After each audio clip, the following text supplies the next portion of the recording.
Nous l'avons vu précédemment, le territoire du delta de l'Aa garde les pieds au sec grâce au système des wateringues. Ce sont environ 120 ouvrages hydrauliques, pompes, vannes, écluses, siphons, qui permettent de réguler le niveau des eaux de surface du polder pour éviter les inondations. C'est un système dynamique qui doit être géré 24 heures sur 24, tous les jours de l'année, et c'est la mer qui donne le tempo. Mais au fait, comment décide-t-on d'activer telle station de pompage ou d'abaisser telle vanne? Eh bien rien ne se fait au hasard, il n'y a pas de place pour l'improvisation. Les différents gestionnaires d'eau suivent des règles écrites dans des protocoles de gestion. Ces protocoles permettent de coordonner les manœuvres des ouvrages en fonction de la situation hydraulique. Sécheresse, gestion courante ou crue. Ces règles visent à répondre à 3 objectifs principaux.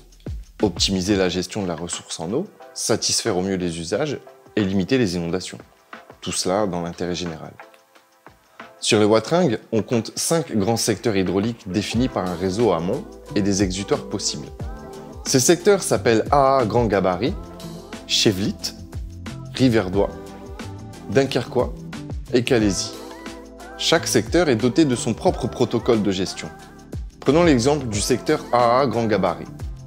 En situation normale, l'évacuation des crues des bassins versants de l'Aa supérieur, de l'Audomarois et de la M se fait en priorité à Gravelines par le biais de 2 ouvrages, l'écluse 63 bis et l'écluse Vauban. L'écluse 63 bis sépare le bassin Vauban du fleuve Aa. Cet ouvrage a plusieurs vocations. Faire barrage à la mer pour empêcher l'inondation des terres, réguler le niveau du plan d'eau de l'Aa navigable en écoulant le débit du fleuve, évacuer les crues de l'Aa et aussi permettre la circulation des poissons migrateurs comme l'anguille. L'écluse Vauban permet d'isoler le bassin Vauban du chenal de l'Aa.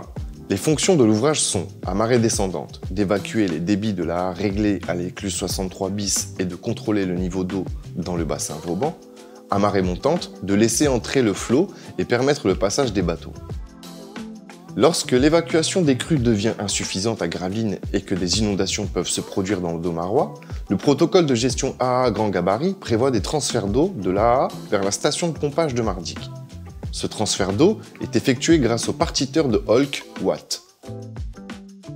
L'ouvrage, d'une capacité de 17 mètres cubes seconde, comporte un barrage supportant 2 vannes et un canal de décharge qui rejoint le canal à grand gabarit.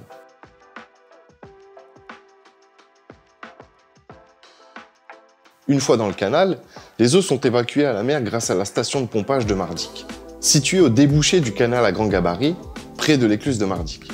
La station relève les eaux grâce à 6 pompes flight pour un débit total d'environ 25 mètres cubes seconde. L'eau est ensuite rejetée dans le bassin du port Est de Dunkerque via un aqueduc de rejet long de 160 mètres. Exceptionnellement, en situation de crise, le protocole de gestion Aa Grand Gabarit permet de mobiliser des capacités d'évacuation supplémentaires. D'abord, les pompes Bergeron de l'écluse de Mardic. Ces pompes servent normalement au fonctionnement de l'écluse. Elles permettent de vider le sas pour le passage des bateaux du canal vers le bassin portuaire et inversement. En période de crue, ces pompes sont utilisées en continu pour un débit moyen journalier de 20 mètres cubes seconde. Dans cette situation, la navigation doit être stoppée totalement. Enfin, en dernier ressort, il existe d'autres possibilités d'évacuation des crues de l'Aa vers le canal de la Haute-Colme et le canal de Calais. Cependant, la gestion de ces canaux est délicate et leur contribution à l'évacuation des crues de l'Aa est faible, environ 5 mètres cubes seconde. Généralement, ces canaux sont sollicités en phase de décrue, quand leur niveau est bien maîtrisé et qu'il n'y a pas de risque qu'ils débordent sur les terres. La décharge de l'Aa vers le canal de la Haute-Colme s'opère au niveau de l'ancienne écluse de Linck. Les eaux s'écoulent alors vers le canal de Bergue pour ensuite être évacuées à la mer à Dunkerque grâce à l'ouvrage Tixier. Pour le canal de Calais, le transfert des crues de l'Aa est réalisé à l'écluse d'Hénuin.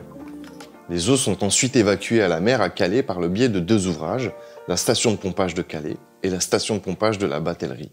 Vous le comprenez maintenant, la gestion des ouvrages hydrauliques des wateringues est assurée 24 heures sur 24, 365 jours par an, au rythme de la marée, et elle ne se fait pas par hasard.